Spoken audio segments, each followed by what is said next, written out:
Hello my dear students, कैसे हो? क्या हाल चाल? पढ़ाई लिखाई ठीक ठाक चल रहा है? तो आज हम लोग बात करेंगे क्लास 11th की। चैप्टर है हम लोग का कॉम्प्लेक्स नंबर। अब पढ़ाई करेंगे कॉम्प्लेक्स नंबर की समिश्र संख्या की, क्योंकि एडमिशन सारी कॉलेजेस में हो गई है। अब अपने पढ़ाई की तरफ चलते हैं, ठीक है? और कंटिन्यूटी बनाकर पढ़ेंगे, फोकस के साथ पढ़ेंगे, ठीक है? न्यू चैप्टर है हम लोग का, चैप्टर 5 है, कॉम्प्लेक्स नंबर है। क्या है? कॉम्प्लेक्स नंबर है। तो फर्स्ट ऑफ ऑल ध्यान देने वाली बात यहाँ पे है कि कॉम्प्लेक्स और यहाँ पे नंबर क्या है? नंबर है। तो हमको किस चीज़ का बारे में पढ़ना है? नंबर के बारे में पढ़ना है। नंबर कैसा हो? वो कॉम्प्लेक्स हो। नंबर के बारे में पढ़ना है, लेकिन नंबर कैसा होना चाहिए? कॉम्प्लेक्स होना चाहिए। ओके, तो हम लोग आज पढ़ेंगे कॉम्प्लेक्स नंबर में नंबर और नंबर के बारे में बात करेंगे। ओके, तो दिमाग में तुम लोग की बात यह आ रहा होगा कि कॉम्प्लेक्स नंबर कहते किसे हैं? का किसी के भी बच्चे के दिमाग में आ जाएगा कि भाई आप सर कॉम्प्लेक्स नंबर पढ़ा रहे हैं, तो बताइए तो पहले हमको कॉम्प्लेक्स नंबर होता क्या है।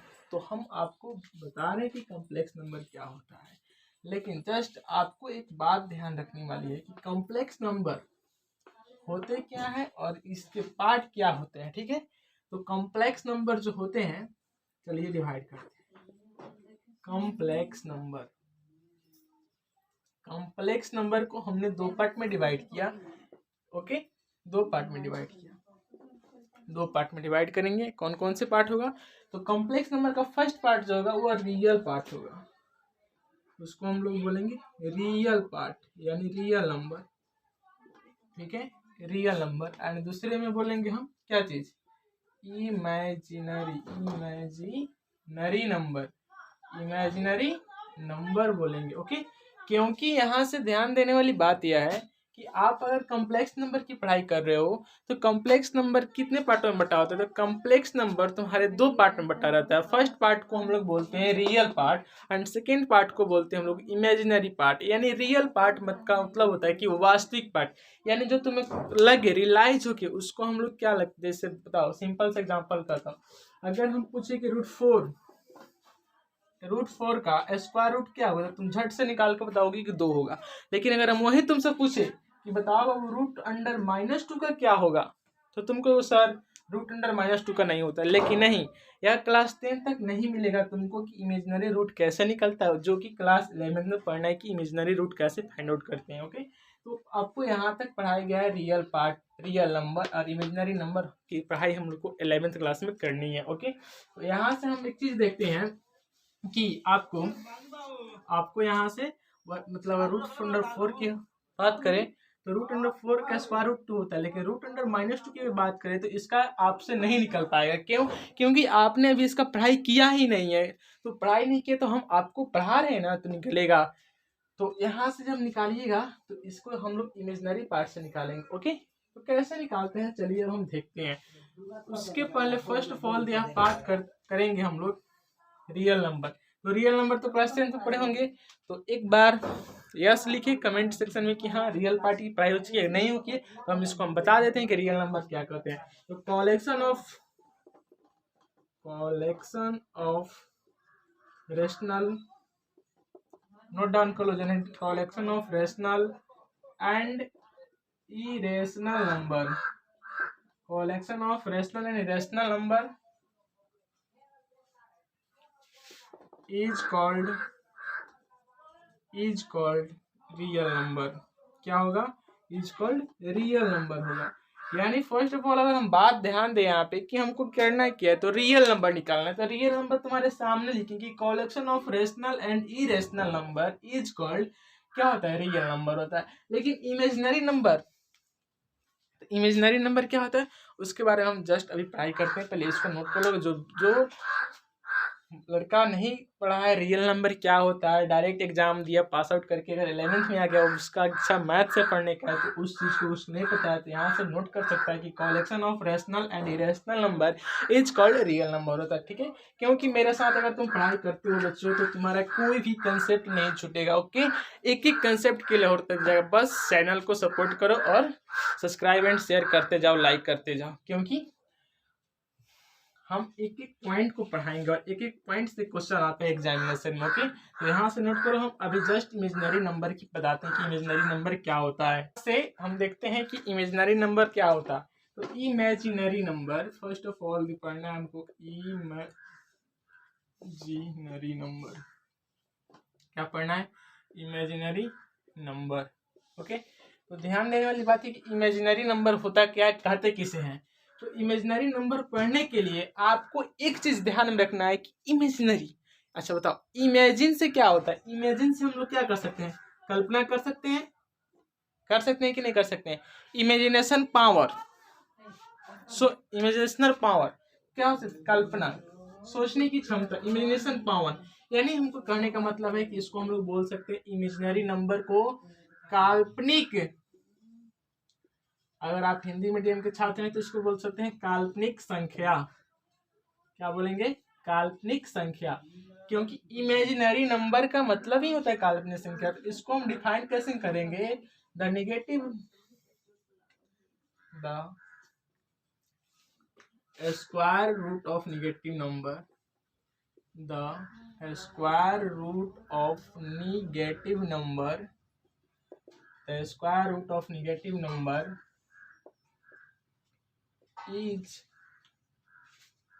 is called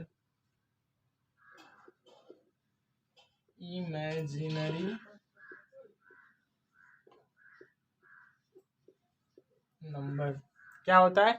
negative square roots of negative number, यानी कहने का मतलब है square roots of negative number को जो होगा उसको हम लोग क्या कहेंगे? Imaginary number. जैसे example root under -1, root under -2, root under -4, root under -6, root under -9 etc etcetera.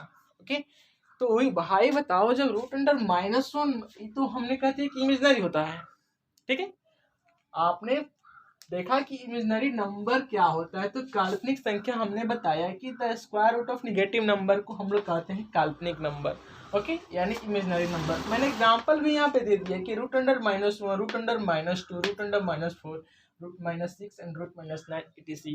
तो एक चीज कंफर्म होना चाहिए कि भाई जो आप जो दिए, तो हम लोग को तो पता है कि रूट अंडर 9 का जो होता है वो 3 होता है, लेकिन यहाँ पे माइनस लगा दिए तो क्या -3 लिख सकते हैं? नहीं बाबू, -3 लिखोगे तो गलत हो जाएगा। क्यों गलत होगा?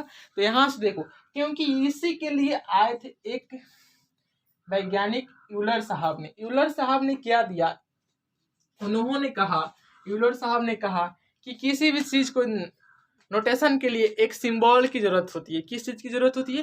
तो एक सिंबल की जरूरत होती है। जिन्होंने एक सिंबल दिया आयोटा, किस चीज को उन्होंने दिया? तो आयोटा, यूलर साहब ने दिया, आयोटा का फॉर्मेशन किया। आयोटा, आयोटा, यह आयोटा किन्होंने दिया? तो यूलर नामक एक वैज्ञानिक थे, जर्मन वैज्ञानिक थे, जिन्होंने आयोटा का फॉर्मेशन किया। आयोटा एक ग्रीक वर्ड है। कौन सा वर्ड है? तो ग्रीक वर्ड है। तो फर्स्ट ऑफ ऑल देखना, देखो यहाँ से कहने का मतलब कि रूट अंडर -1 आया, रूट अंडर -2 आया, रूट अंडर -4, रूट अंडर -6। तो यहाँ पे घबराने की जरूरत नहीं है, क्योंकि कंसेप्ट पूरा वही है, प्रोसेस वही है, जो वो निकलेगा सो वाला पूरा प्रोसेस है। लेकिन यहाँ पे एक सिंबल हम लोग लगा देंगे। जैसे यहाँ पे हम लोग लेते हैं रूट 4, ठीक है, तो 2 होता है। लेकिन रूट हम -4 की बात करें तो वहां पे 2i हो जाता है। आई, इसको आई मतलब आई सिंबल से कहने का मतलब यहाँ पे आई नहीं बोलेंगे, लेकिन इसको हम लोग पढ़ेंगे 2 आयोटा। 2 आयोटा, इसको क्या पढ़ेंगे? 2 आयोटा पढ़ेंगे। इसी माइनस के साइन के पे आता है आयोटा, 2 आयोटा हो गया। इसके पहले माइनस नहीं रहेगा, लेकिन माइनस को रिप्रेजेंट करेगा आयोटा। क्या है? क्योंकि negative square root of negative number को रिप्रेजेंट करता है आयोटा सिंबल। तो आप यहाँ से लिखिएगा, यहाँ तक नोट हो गया? पहले इसको नोट कर लीजिए, उसके बाद हम लिखाते हैं कि Euler gave a symbol for, इसको हम लिखाते हैं। यहाँ तक नोट कीजिए। आयोटा के बारे में डिस्कस करते हैं। तो आयोटा होता क्या है? तो चलिए, आयोटा, ठीक है, आयोटा को हम डिस्क्राइब करना है। आप अगर हिंदी मीडियम के स्टूडेंट होंगे तो इसको लिख सकते हैं आयोटा, ठीक है, आयोटा। तो आयोटा क्या होता है? तो चलिए इसको हम लोग डिफाइन करते हैं। तो Euler give a symbol, note down कीजिएगा, Euler give a symbol for square root of negative number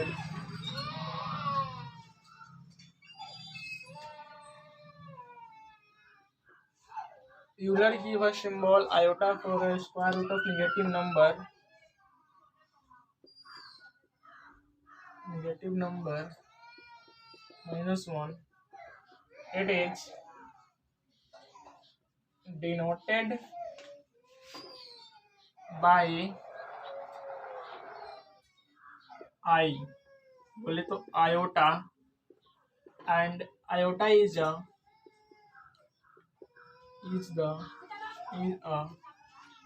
Greek word. Iota कौन सा वर्ड है? तो आयोटा एक ग्रीक वर्ड है। क्यों? क्योंकि जो यूलर थे वो जर्मन वेरिएंट थे, तो यूलर ने ही दिया कि square root of negative number को हम लोग आयोटा से रिप्रेजेंट करेंगे या डिनोट करेंगे। ओके, आप जो भाषा में चाहे उस भाषा में बोल सकते हैं, क्योंकि आयोटा जो था वो negative square root of number के लिए था। ओके, तो यहाँ से हम लोग देखेंगे कि कैसे करता है। ठीक है, सपोज डेट मान लीजिए root under -1 equal to iota होता है कि नहीं होता है? तो आयोटा स्क्वायर करें तो कितना होगा? अगर हम -1 का करते हैं तो आयोटा हुआ रूट अंडर -1 का, यहाँ से वैल्यू अगर हम निकालें, क्योंकि निगेटिव स्क्वायर रूट ऑफ की बात करें नंबर की, तो negative square root of number की बात करें तो रूट अंडर -1 की अगर हम बात करें तो यहाँ से आयोटा हुआ। तो लेकिन अगर आयोटा स्क्वायर करें तो कितना होगा? आयोटा स्क्वायर इक्वल टू -1 होता है। ठीक है, इस चीज को आपको याद रखना है, दिलो दिमाग में याद रखना है कि आयोटा का जब रूट करते हैं तो रूट अंडर -1 होता है। आयोटा इज इक्वल टू, जब आयोटा का स्क्वायर करते हैं तो होता है -1 होता है। ओके, अब हम बात करेंगे यहाँ से क्वेश्चन की। ओके, हम आपको क्वेश्चन कराएंगे कि क्वेश्चन इस पे कैसे आता है। ठीक है, तो यहाँ से देखिए, इवैल्यूएट क्या चीज होता है? इवैल्यूएट यहाँ से 4 प्लस रूट अंडर -25, ठीक है, एंड इंटू 3 प्लस -16। अब एक चीज बताइए, हम लोग तो जानते हैं कि रूट 16 का स्क्वायर रूट होता है 4 एंड रूट 25 का होता है 5, लेकिन यहाँ से भाई साहब माइनस ला दिए, तो क्या दिक्कत है? तुम तो career point of view student है, तो लगाओ यार, दिखाओ यहाँ पे आयोटा लगाओ। कब हम बता रहे हैं तो अप्लाई करो। अप्लाई करने का सिंपल सा तरीका है कि यहाँ से हम कर सकते हैं कि 4 plus root under -25 into 3 plus root under -16 जो है, तो इसको अप्लाई हम लोग कैसे करेंगे, तो चलो देखते हैं। अप्लाई करने का सिंपल सा फॉर्मूला, यहाँ से लिखना सोल्यूशन और यहाँ से करना 4 प्लस रूट अंडर -25 है। तो हम आपको क्या बताए थे, इसको हम लोग क्या लिख सकते हैं बताओ तो? रूट, यहाँ पे एग्जांपल है root under -1 iota and iota square equal to -1, तो -√25 है, इसको हम लिख सकते हैं। कितना लिख सकते हैं बताओ? 25 का स्क्वायर रूट कितना होता है? 5, और माइनस की वजह से हम क्या लेंगे? आयोटा, 5 आयोटा इंटू यहाँ से कितना है 3 प्लस यहाँ से कितना है बताओ? -√16 है, तो इसका स्क्वायर करोगे तो कितना होगा? यहाँ से जब इसका स्क्वायर करोगे तो होगा तुमको कितना कितना कितना 4 आयोटा होगा कि नहीं होगा? अब इसको मल्टीप्लाई कर दो, 4 3 जा 12 और इसको इससे कर दो तो 5 4 जा 20 iota, that will be answer तुम्हारा हो जाएगा यहाँ से निकल के, क्योंकि यहीं से आयोटा का फॉर्मेशन हुआ और आयोटा इसी के लिए आया है, नेगेटिव नंबर के स्क्वायर रूट के लिए आया है। इसके लिए आया था square root of negative number के लिए आयोटा आया है। यहाँ से इस कंसेप्ट को आप क्लियर करो और हम जस्ट इसके बाद कंसेप्ट लेके आते हैं कि पावर्स ऑफ इंटीग्रल आयोटा। ठीक है, कि पावर्स ऑफ इंटीग्रल आयोटा क्या होता है। अगर आयोटा का पावर हम 0 कर दें तो वैल्यू क्या होगा? आयोटा का पावर अगर हम 1 करें तो क्या होगा? आयोटा का पावर 2 करें तो क्या होगा? आयोटा का पावर 3 करें तो क्या होगा? अगर पावर्स पॉजिटिव रहे तो क्या होगा और पावर्स नेगेटिव रहे तो क्या होगा? तब तक इसको नोट करो, हम जस्ट आते हैं इसके बाद पॉजिटिव इंटीग्रल्स ऑफ आयोटा को लेकर। ठीक है, तो यहाँ तक आप नोट कीजिए integrals powers of iota. Okay, तो यहाँ से हम लिखेंगे positive integral powers of iota, ठीक है, इसकी बात करेंगे। Positive integrals of powers of iota एक टॉपिक ये भी है। तो यहाँ पे हम लोग दो टॉपिक को डील कर रहे हैं, आयोटा क्या होता है और positive integrals powers of iota क्या होता है, तो इसको हम लोग डील करेंगे। सपोज डेट मान लो, यहाँ से कहने का मतलब है कि आयोटा टू दी पावर 0 हो तो वैल्यू कितना होगा, 1 होगा। सिंपल सी केस है। और इस टाइप से questions positive powers of integrals of iota और negative powers of integrals of iota इतना ज़्यादा क्वेश्चंस आता है एयरफोर्स एनडीए नेवी में कि पूछो मत। इसको मतलब याद ही रखना, दिल और दिमाग दोनों में यह याद रहना चाहिए कि iota to the power 0 equal to 1, iota square बराबर -1, रूट अंडर -1 बराबर आयोटा होता है। ओके, और यहाँ तक हम आज की क्लास में पढ़ाई करेंगे और कल की क्लास में हम बात करेंगे positive integrals powers of square negative numbers. Okay, तो कल की क्लास में हम लोग पढ़ेंगे positive integrals powers of iota के बारे में। कुछ इसका और पावर है जो कि आयोटा टू दी पावर है, आयोटा टू दी पावर 3 है, इसके बारे में हम लोग पढ़ेंगे, डिस्कस करेंगे। और कम्प्लेक्स नंबर के बारे में भी कल की क्लास में विस्तृत तरह से जानकारी लेंगे, एक्सप्लेन करेंगे बृहद तरीके से।